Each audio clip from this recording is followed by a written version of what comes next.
तेरा वचन कहता है, जब सब सो रहे होंगे तब प्रभु बोलेगा। जब संसार युद्ध, रोग और संकट में होगा, उस समय यीशु की भविष्यवाणियां जीवित हो जाएंगी। प्रकाशित वाक्य कोई डरावनी किताब नहीं है, ये प्रेम और न्याय से भरी चेतावनी है। आइए गहराई से जाने वे 7 सबसे खतरनाक भविष्यवाणियां, जो न केवल हमारी आंखें खोलेंगी बल्कि आत्मा को झकझोर देंगी। 1. सफेद घोड़े की सवारी, झूठा मसीह और अंतिम धोखा। प्रकाशित वाक्य अध्याय 6 पद 2 में ये लिखा गया है, और मैंने देखा और देखो एक श्वेत घोड़ा है, और जो उस पर चढ़ा था उसके पास धनुष था, और उसे एक मुकुट दिया गया। ये सफेद घोड़ा सच्चे मसीह जैसा दिखता है, लेकिन ये यीशु नहीं है।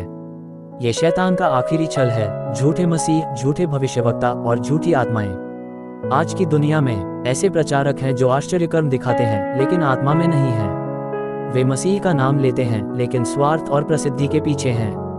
क्या आप भी केवल चमत्कार देखकर बहक रहे हैं? 2. लाल घोड़ा, युद्ध, रक्तपात और विनाश।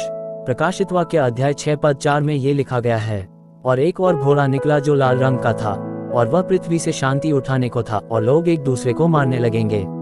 शांति हटेगी, राष्ट्र राष्ट्र के खिलाफ, लोग अपनों के खिलाफ खड़े होंगे। ये केवल युद्धों की बात नहीं, यह मानवता की आत्मा के नाश की भविष्यवाणी है। 2025 में यूक्रेन रूस युद्ध, इजराइल और मध्य पूर्व संघर्ष, भारत के आसपास भी सीमाओं पर तनाव, और अब वर्ल्ड वॉर 3 की गूंज सुनाई दे रही है।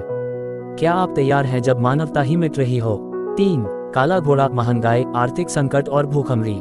प्रकाशित वाक्य अध्याय 6 पद 5 से 6 में ये लिखा गया है, और जो उस पर चढ़ा था उसके हाथ में तराजू था, और यह बात सुनी, एक गेहूं की मात्रा 1 दीनार में बिकेगी। तराजू न्याय का नहीं, घोर संकट का संकेत है।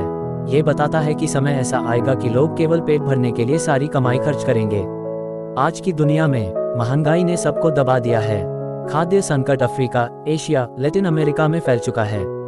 ईंधन, दवाएं, राशन सब महंगा।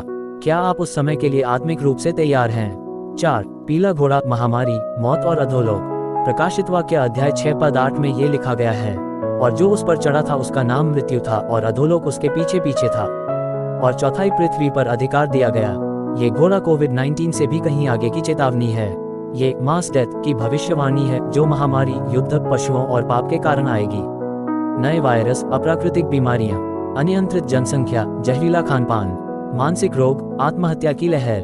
5. पशु का उठना और 666 का रहस्य। प्रकाशित वाक्य अध्याय 13 पद 1 से 2 में ये लिखा गया है, मैंने समुद्र से एक पशु को निकलते देखा, और ड्रैगन ने उसे अपना अधिकार दिया। प्रकाशित वाक्य अध्याय 13 पद 16 से 18 में ये लिखा गया है, और वह सबको एक चिन्ह उनके दाहिने हाथ पर या माथे पर लगवाता है। ये 666 है।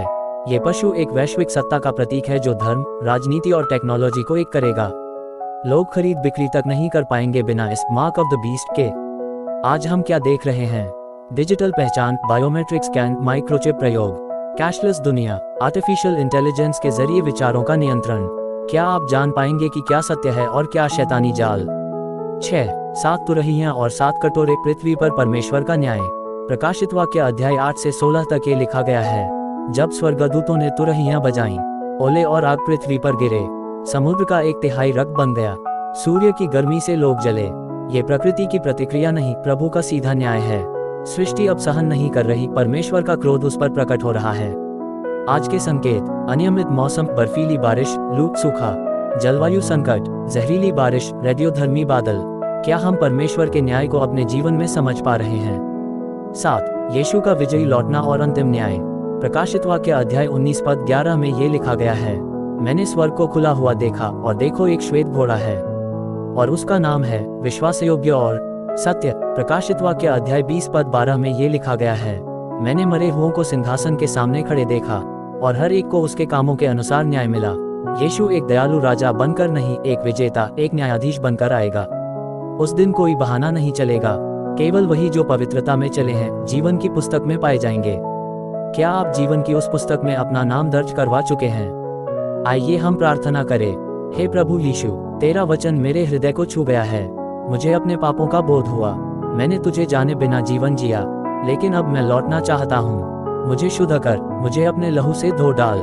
मुझे उस भीड़ में न रहने देना जो विनाश की ओर जा रही है। मुझे अपने पुत्रों में गिन, जो न्याय के दिन बचाए जाएंगे। यीशु के नाम में, आमीन। ये संदेश अब आपके हाथों में है। यदि आपने आज यीशु की आवाज सुनी है, नीचे कमेंट करें, यीशु मुझे तैयार कर। सब्सक्राइब करें यीशु का दरबार और इस भविष्यवाणी को पूरी दुनिया तक पहुंचाइए। प्रभु आ रहा है, क्या आप तैयार हैं?